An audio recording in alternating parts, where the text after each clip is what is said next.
আসসালামু আলাইকুম viewers, welcome to Tamanna's kitchen. চলে আসলাম নতুন আরও একটি রেসিপি নিয়ে। আজকে আমি আপনাদেরকে তৈরি করে দেখাবো আলু আর আটা দিয়ে খুবই মজাদার আর খুবই সহজ একটি নাস্তার রেসিপি। এটি খেতেও মাশাআল্লাহ খুবই মজা, আর দেখতেই পারছেন দেখতেও কতটা সুন্দর লাগছে। তাহলে চলুন ভিউয়ার্স, দেরি না করে রেসিপিতে যাওয়া যাক। তো প্রথমে এখানে আমি 2 কাপ পরিমাণে আটা নিয়ে নিয়েছি। আপনারা চাইলে আটার পরিবর্তে ময়দা দিয়েও করে নিতে পারেন। তারপরে এখানে আমি স্বাদমতো লবণ অ্যাড করে দিয়েছি।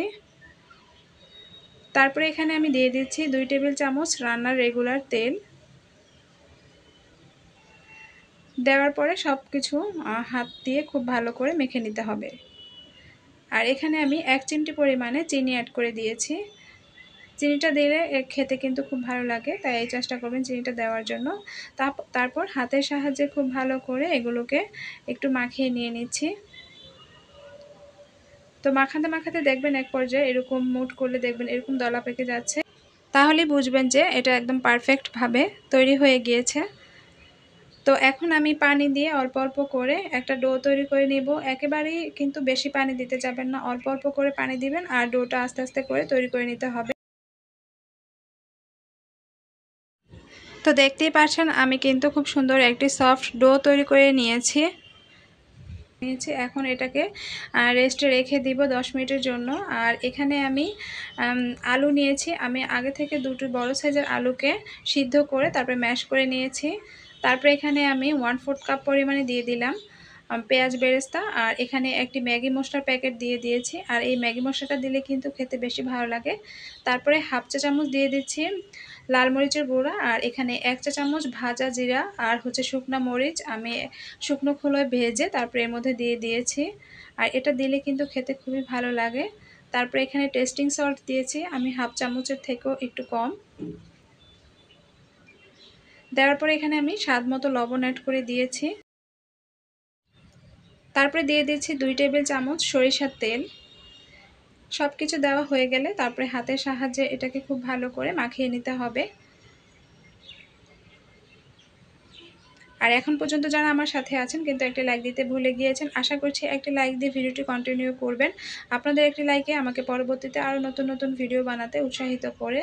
তো দেখতেই পাচ্ছেন আমার কিন্তু ওটা রেডি করা হয়ে গিয়েছে। তারপরে এখানে আমি যে ডোটা তৈরি করে রেখেছিলাম সেখান থেকে আমি 2 ভাগ করে 1 ভাগ এইভাবে রুটির মতো করে বেলে নিচ্ছি। তো দেখতেই পাচ্ছেন আমি রুটির মতো করে এটাকে গোল করে বেলে নিয়েছি। খুব বেশি পাতলাও না আবার খুব বেশি মোটাও না। তারপরে যে পুরটা আমি আলুর পুরটা বানিয়ে রেখেছিলাম সেই পুরটা উপর থেকে এভাবে রুটির উপরে ছড়িয়ে দিয়ে দিতে হবে। তো দেখতেই পাচ্ছেন পুরো রুটির মধ্যে আমি কিন্তু এই আলুর পুরটা ছড়িয়ে দিয়েছি। তারপরে মাঝখান থেকে আমি একটা কুকি কাটার দিয়ে একটু কেটে নিচ্ছি। আপনারা যে কোনো কিছু দিয়ে কেটে নিলেই হয়ে যাবে।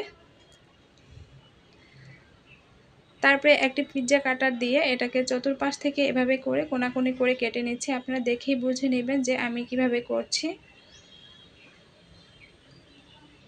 তো দেখতেই পাচ্ছেন আমার কাটা হয়ে গিয়েছে। তারপরে এক পাশ থেকে এভাবে ঘুরিয়ে নিলে কিন্তু এটা রোলের মতো এভাবে একটা ডিজাইন তৈরি হয়ে যাবে। তো দেখতেই পাচ্ছেন আমি একইভাবে সবগুলো বানিয়ে নিয়েছি। তারপরে আগে থেকে আমি 2 টেবিল চামচ কর্নফ্লাওয়ার আর এখানে 3 টেবিল চামচ পানির মধ্যে গলিয়ে রেখেছিলাম। তারপরে এই গোলানো কর্নফ্লাওয়ারের মধ্যে এই নাস্তাগুলো আমি চুবিয়ে তারপরে তেলের মধ্যে দিয়ে দিচ্ছি। তো এগুলোকে হালকা ব্রাউন কালার করে ভেজে নিলেই হয়ে যাবে। খুব বেশি সময় ধরে কিন্তু ভেজে নেওয়া লাগবে না। তো দেখতেই পাচ্ছেন এরই মধ্যে কিন্তু আমার ভেজে নেওয়া হয়ে গিয়েছে। এখন আমি একটি তেল ছাঁকনি দিয়ে এগুলোকে ছেঁকে তুলে নিচ্ছি। আর এই নাস্তাটা গরম গরম খেতে কিন্তু খুবই ভালো লাগে। বিকালে চায়ের সাথে বা স্ন্যাক্স হিসাবে আপনারা এই নাস্তাটি তৈরি করে নিতে পারবেন। ছোট থেকে বড় সবাই খুব পছন্দ করবে, এটা এতটাই মজা। তাহলে আজকের মতো এখানেই বিদায় নিচ্ছি। আবারও হাজির হব নতুন কোনো এক রেসিপি নিয়ে।